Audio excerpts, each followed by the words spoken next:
ನೀವು ನೋಡ್ತಿದ್ರ ಟಿವಿ 46 ಮಲೆನಾಡು ವಾರ್ತೆಗಳು. ನಾನು ಮೇಘನಾ ಲೋಕೇಶ್. ಚಾಲಕನ ನಿಯಂತ್ರಣ ತಪ್ಪಿ ರಸ್ತೆ ಬದಿಯ ಕ್ಯಾಂಟೀನ್ಗೆ ನುಗ್ಗಿದ ಲಾರಿ ಇಬ್ಬರನ್ನು ಬಲಿ ಪಡೆದಿದ್ದು, ಮೂವರು ಗಂಭೀರವಾಗಿ ಗಾಯಗೊಂಡ ಘಟನೆ ರಾಷ್ಟ್ರೀಯ ಹೆದ್ದಾರಿ 75ರ ಸಕಲೇಶಪುರ ತಾಲೂಕಿನ ಗುಳಗಳಲ್ಲಿ ಸಮೀಪ ನಡೆದಿದೆ.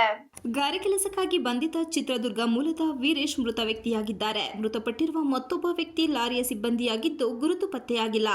ಗಾಯಾಳುಗಳಿಗೆ ಸಕಲೇಶಪುರ ಆಸ್ಪತ್ರೆಯಲ್ಲಿ ಪ್ರಾಥಮಿಕ ಚಿಕಿತ್ಸೆ ನೀಡಿ ಹೆಚ್ಚಿನ ಚಿಕಿತ್ಸೆಗಾಗಿ ಜಿಲ್ಲಾಸ್ಪತ್ರೆಗೆ ರವಾನಿಸಲಾಗಿದ್ದು, ಮೂವರ ಸ್ಥಿತಿ ಚಿಂತಾಜನಕವಾಗಿದೆ. ಕ್ಯಾಂಟೀನ್ಗೆ ಡಿಕ್ಕಿ ಹೊಡೆದು ಪಲ್ಟಿಯಾಗಿರುವ ಲಾರಿಯಡಿ ಕ್ಯಾಂಟೀನ್ ಮುಂದೆ ಬೈಕ್ ನಿಲ್ಲಿಸಿ ಟೀ ಕುಡಿಯುತ್ತಿದ್ದ ಕೂಲಿ ಕಾರ್ಮಿಕರ ಮೇಲೆ ಚಾಲಕನ ನಿಯಂತ್ರಣ ತಪ್ಪಿ ಬೈಕ್ ಹಾಗೂ ಕಾರ್ಮಿಕರ ಮೇಲೆ ಲಾರಿ ಬಿದ್ದ ಪರಿಣಾಮ ಅಡಿಯಲ್ಲಿ ಸಿಲುಕಿವೆ. ಸ್ಥಳಕ್ಕೆ ಪೊಲೀಸರು ಹಾಗೂ ಅಗ್ನಿಶಾಮಕ ಇಲಾಖೆಯವರು ಭೇಟಿ ನೀಡಿ ಪರಿಶೀಲನೆ ನಡೆಸಿದ್ದಾರೆ. MB Umesh, TV 46 Malenadu news, Sakleshpur.